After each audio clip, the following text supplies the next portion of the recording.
Irmão querido, hoje, dia 10 de agosto, a igreja celebra a festa de São Lourenço, diácono e mártir. São Lourenço, patrono dos diáconos, foi martirizado em 258 nas perseguições de Valeriano. Também sofreram um martírio 3 dias antes o Papa Sisto II e outros 4 diáconos. São Lourenço era arquidiácono do Papa Sisto II. Para você ter uma ideia da importância de Lourenço na Igreja Romana, apenas em Roma existem 3 basílicas dedicadas a São Lourenço. Temos a Basílica em Damaso, Basílica de São Lourenço em Damaso, a Basílica de São Lourenço extramuros, fora dos muros, que inclusive o Papa Bonifácio VII dedicou indulgência plenária aos seus peregrinos. É considerada uma das 5 basílicas patriarcais de Roma. E temos, de maneira especialíssima, a Basílica de São Lourenço em Lucena.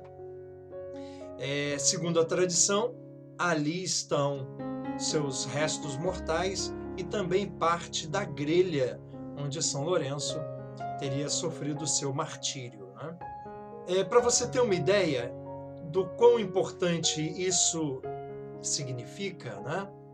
Um santo diácono com 3 basílicas na Cidade Eterna, para você ter uma ideia da dimensão do que isso aponta e representa, basílica é uma palavra que se origina de basileu, e basileu quer dizer rei.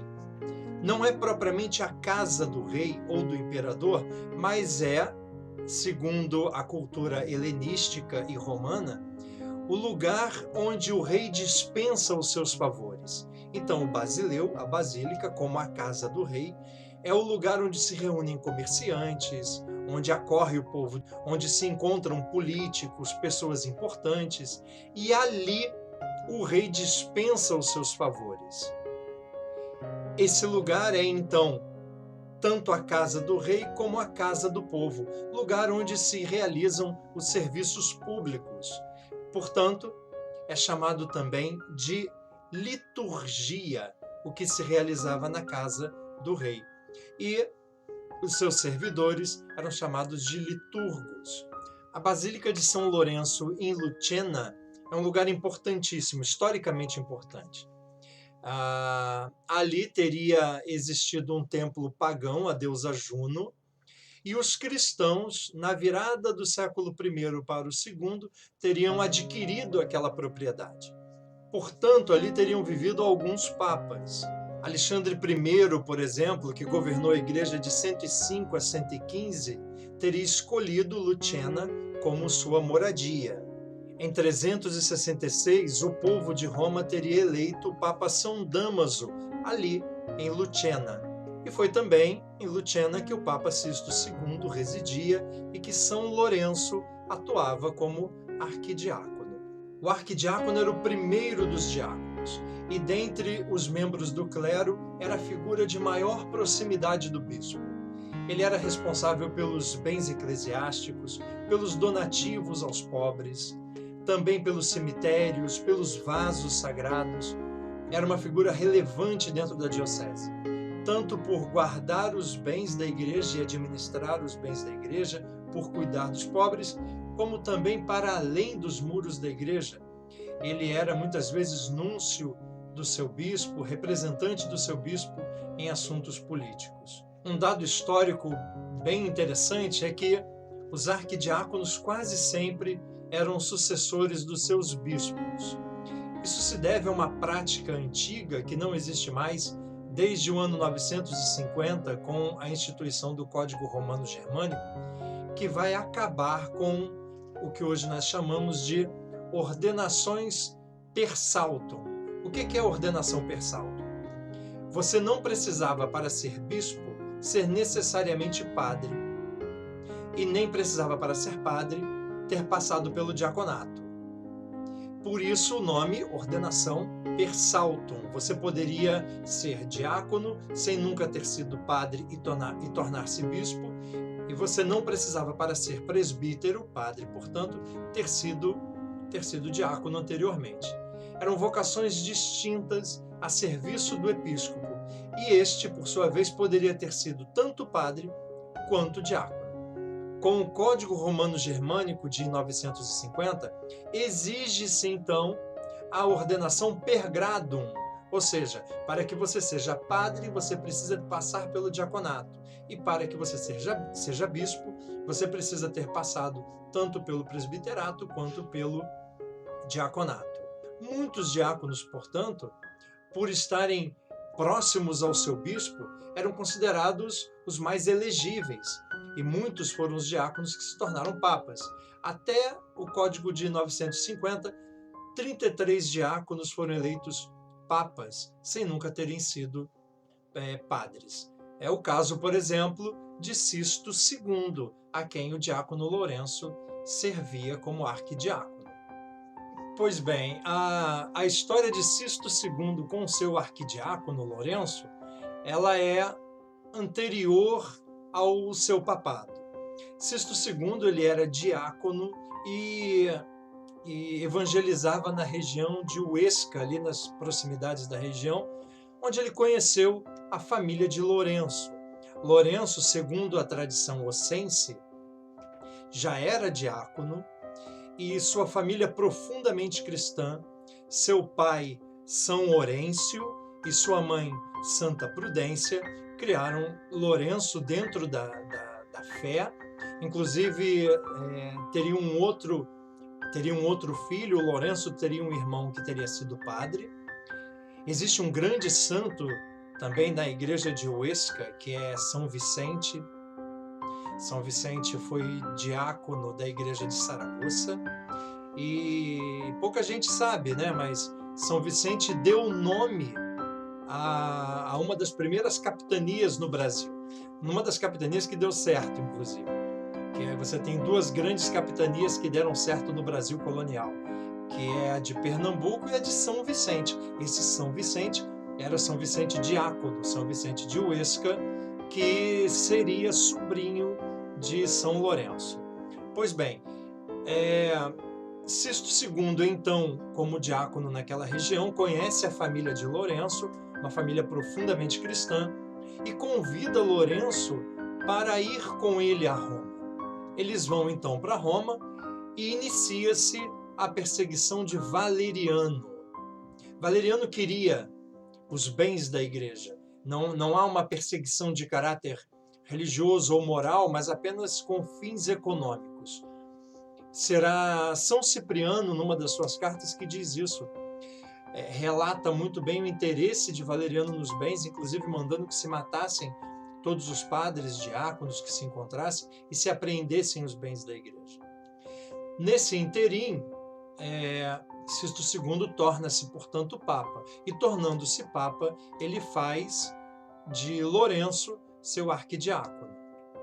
Corria o ano de 258, quando Sisto II, com Lourenço e outros 4 diáconos, junto com outras pessoas do povo de Deus, celebravam a Eucaristia nas catacumbas, quando eles são presos.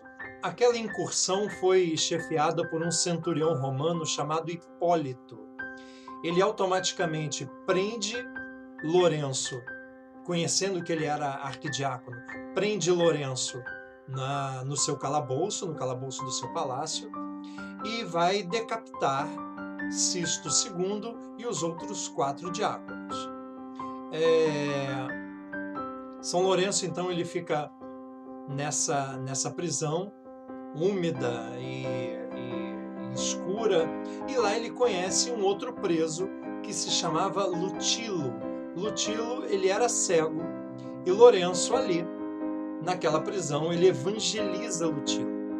Lutilo, ele se deixa batizar, e no momento do seu batismo, conta a tradição que ele recupera a visão. Hipólito, centurião que teria prendido São Lourenço, diante daquela cena, ele também se converte. Veja que Lourenço ele é preservado da morte praticamente imediata, porque ele é o arquidiácono da igreja. Ele tem a chave do cofre. Então interessava a Valeriano colocar as mãos sobre os bens da igreja. Por isso ele é preservado. Santo Ambrósio, ele narra no seu De Officiis Ministrorum o último diálogo que Lourenço teria tido com o Papa Sisto II. São Lourenço, vendo seu bispo Sisto conduzido ao martírio, começou a chorar, não porque era conduzido à morte, mas porque ele estava sendo poupado de acompanhar o seu bispo. Começa então a dizer-lhe em alta voz: Onde vais, pai, sem teu filho? Onde se apressa o santo bispo sem teu diácono? Não oferecias nunca o sacrifício sem teu servo. O que te desagradou em mim, ó Pai? Talvez tenha me achado indigno. Não queres que se derrame meu sangue junto com o teu? Daquele que tu tens confiado o sangue do Senhor, aquele que fizeste participar da celebração dos santos mistérios. É necessário lembrar-vos que os grandes e famosos homens da fé ganharam mais através das provas dos seus discípulos do que das próprias. Abraão ofereceu seu filho, Pedro mandou Estevão à frente. Também tu, ó Pai, mostra em teu filho tua virtude.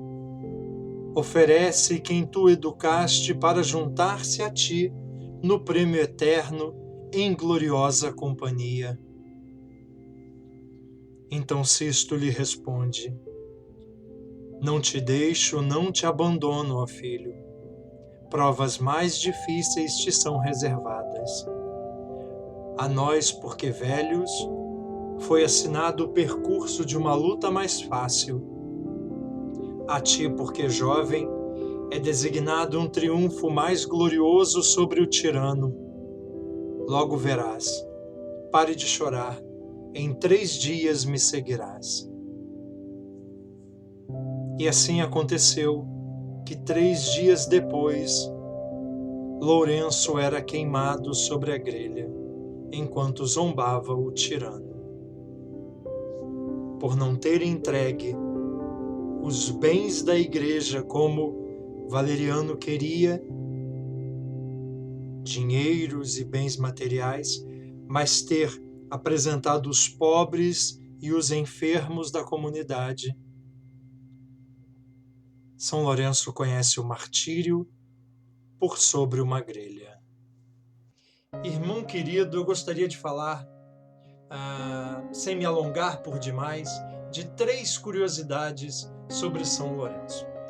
A primeira delas é de um fenômeno astronômico que acontece nos dias que se seguem todos os anos ao dia 10 de agosto, dia em que celebramos a festa de São Lourenço. Chama-se Lágrimas de São Lourenço. É uma chuva de meteoros, as Perseidas, que acontecem anualmente e que você pode ver entre os dias 11 e 13 de agosto. Outra curiosidade é que o Papa Francisco torce para o Clube Atlético San Lorenzo, que é um clube fundado por um padre chamado Lorenzo Massa. Uma outra curiosidade muito mais relevante é que São Lourenço ele é co-padroeiro da cidade de Roma. Isso mostra o quanto São Lourenço é uma figura relevante para a cultura ocidental, mas especialmente para os cristãos. Que São Lourenço, patrono dos diáconos, nos ensine, com seu exemplo, sua dedicação e seu vigor, a sermos homens dedicados ao Evangelho, ao anúncio do Cristo, principalmente com os pobres, entre os pobres. Que São Lourenço nos inspire gestos valorosos de santidade. Deus nos abençoe, pela intercessão de São Lourenço, agora e sempre.